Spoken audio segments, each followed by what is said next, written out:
Assalamualaikum warahmatullahi wabarakatuh. Perkenalkan saya Dr. Desi Widyastuti, spesialis anak yang insya Allah akan berpraktek di klinik kehamilan sehat Ceger. Kali ini kita akan membahas tentang pentingnya vaksinasi pada anak-anak kita di masa pandemik COVID-19. Seperti syarat daripada imunisasi atau vaksinasi anak pada umumnya, bayi atau anak kita harus dalam kondisi yang prima, sehat, tidak demam, ataupun tidak batuk pilek. Tapi perlu diingat, tidak semua batuk pilek itu suatu infeksi. Kalau itu batuk pilek yang alergi, maka kita tetap boleh melaksanakan imunisasi. Oleh karena itu, untuk lebih jelasnya, kalau mom and dad ingin memberikan vaksinasi pada anak, maka sebaiknya berkonsultasi dahulu dengan dokter spesialis anaknya.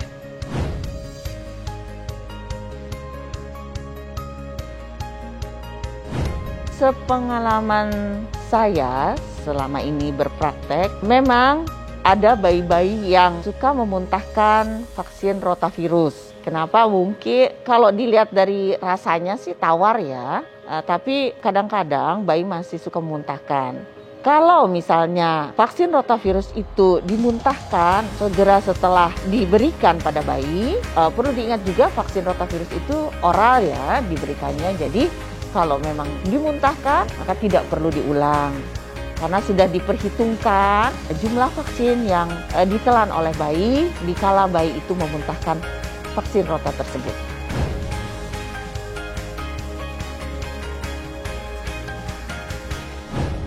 Ya, tentu vaksinasi itu sendiri adalah untuk mencegah kita terinfeksi lebih berat dengan penyakit yang justru dapat dicegah dengan imunisasi atau dengan vaksinasi. Oleh karena itu, vaksinasi COVID pada saat pandemi COVID penting untuk diberikan pada anak kita, bukan untuk terhindar dari infeksi COVID, tetapi setidak-tidaknya bisa memperingan gejala dari infeksi virus COVID itu sendiri.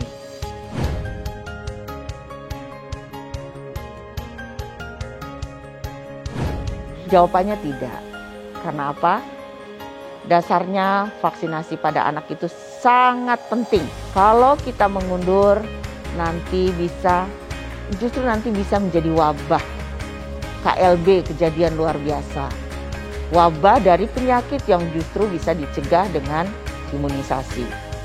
Oleh karena itu, sebaiknya pada zaman pandemi ini tetap kita melaksanakan vaksinasi sesuai jadwal dengan mempertimbangkan beberapa hal seperti menjaga jarak, memakai masker, jadi protokol kesehatan, kemudian memilih fasilitas kesehatan yang memang melayani khusus anak-anak atau bayi-bayi yang ingin diimunisasi, yaitu anak-anak sehat ya dalam hal ini.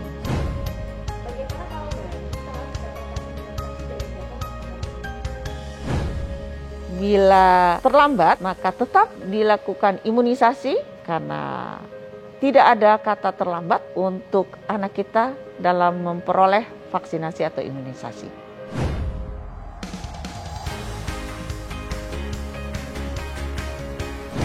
Jawabannya boleh, karena alergi bukan merupakan suatu kendala terhadap bayi atau anak untuk mendapat vaksinasi.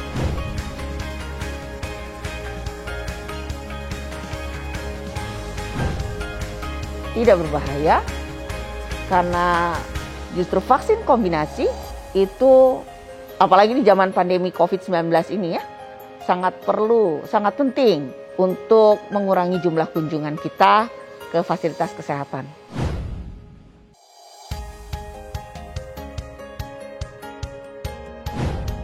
Boleh dengan mempertimbangkan bahwa fasilitas kesehatan itu memang melayani khusus bayi-bayi atau anak-anak yang sehat yang diimunisasi. Dan tetap pada saat kita berkunjung, kita tetap harus mempertimbangkan atau memperhatikan protokol kesehatan.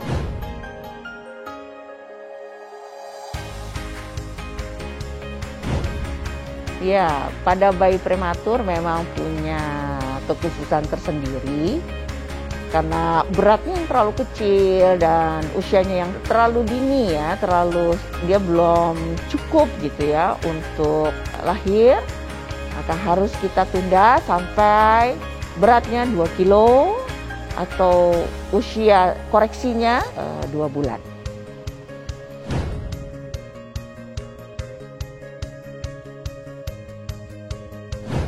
Yang pertama yang paling penting, kita tetap harus melakukan vaksinasi atau imunisasi pada bayi dan anak-anak kita, ya Mom and Dad. Kedua, kita harus tepat dalam memberikan vaksinasi anak itu tepat jadwal, kemudian mempertimbangkan dengan memperhatikan protokol kesehatan, jaga jarak, memakai masker, cuci tangan, dan melihat fasilitas kesehatan, ya, di mana tempat anak kita atau bayi kita akan diimunisasi, yang memang fasilitas kesehatan itu justru saat itu memang melayani khusus untuk bayi-bayi yang sehat saja, dipisahkan dengan bayi-bayi sakit tentunya. Kehamilan sehat is not a privilege, it's your right.